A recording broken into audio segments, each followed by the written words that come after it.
What's up, homies? It's Ooch. Wanted to talk to you a little bit about advanced troops and how we use them.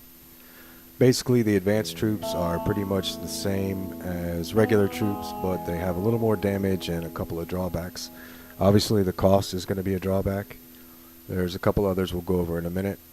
Just like everything else in the game, it starts with research. Most important thing to know is that before you use the advanced troops, you need to have your attacks and defenses maxed. And if not, you may as well just be using regular troops, right? Another thing to know is there are bonuses tied to mods and equipment and VIP for advanced troops. So let's get your VIP up.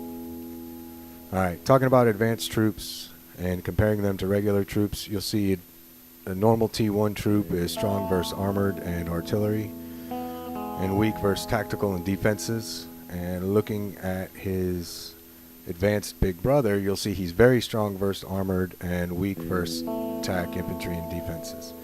So the very strong means he gets an attack buff versus his counter troop type, and the weak doesn't mean that he will die sooner or take more damage. It means that he gets a damage debuff versus those troop types. So you'll notice there's an extra troop type that he's weak to, meaning he'll do less damage to an additional troop type, and that's the biggest difference, right? So why that matters is a lot of people say bring in advanced T2, T3 as meat, and that's perfectly fine, but you need to bring it in evenly. You don't want to be in a situation where you only have one type of advanced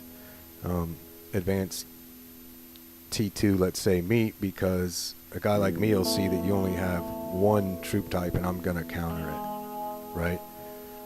I'm going to send something that I'm going to split my attack into two types, and I'm going to send something that you're weak against both, right? Now, another cool thing about it is if you look at using advanced T3 as meat, especially if you're a trap, you can get more damage and keep your power down. So that's a pretty big advantage there. It's great for traps. If you want to, sorry, I'm distracted. If you look at, so basically, sorry, alright, I've done this video like 10 times and I don't feel like starting over. So the big deal with advanced troops, they're obviously weak to one more type of troop, right? So what you have to know is you definitely need to know what you're hitting if you're going to use them, right?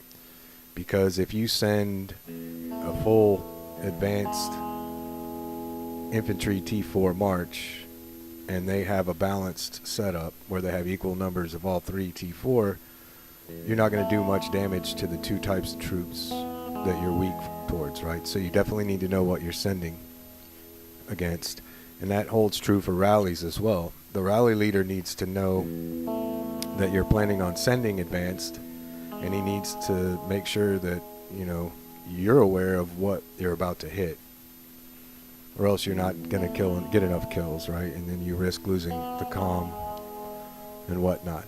Now, where advanced troops really shine, though, are CP battles, where you know that what's coming at you or what you're attacking. So in that case, you can easily counter what they have by, you know, sending your strongest advanced troop type versus their weakness, right?